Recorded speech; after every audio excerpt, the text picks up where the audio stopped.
une certaine mesure, on pourrait proposer un titre plus précis au traité de l'amour de Dieu. On pourrait suggérer pour cet ouvrage l'intitulé suivant « Traité sur la pratique ou l'expérience de l'amour de Dieu » ou plus simplement « Le traité de la manière d'aimer Dieu ».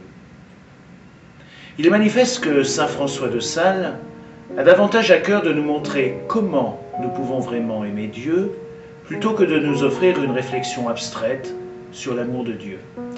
Il clarifie éminemment ce point par le titre qu'il donne au livre 5, qui commence par les mots « les deux principaux exercices de l'amour sacré ».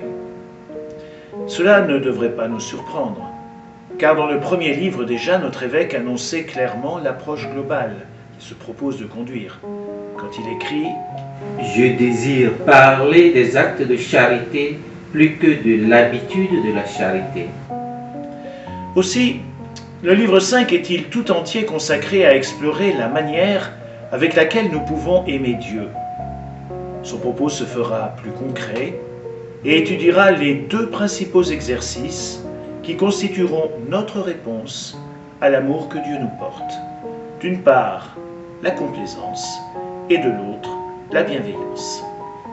En complément à ces deux éléments primordiaux, François de Sales évoquera d'autres thèmes dans le livre 6 lorsqu'il abordera les diverses formes de prière. Il est par ailleurs important de noter l'ordre dans lequel François de Sales traite ces deux principaux exercices qui nous conduiront plus loin sur le chemin de l'amour de Dieu. Il commence par l'amour de complaisance et traite ensuite l'amour de bienveillance.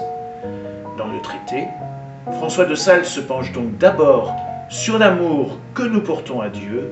S'il parlait de l'amour que Dieu nous dispense, il aurait choisi l'ordre inverse.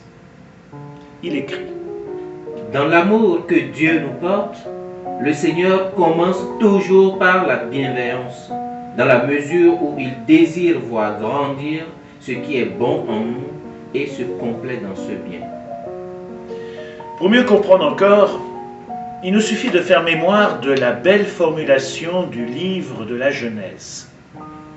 Alors, ce terme désigne l'amour de bienveillance, Dieu vit que tout était très bon, ce qui évoque l'amour de complaisance.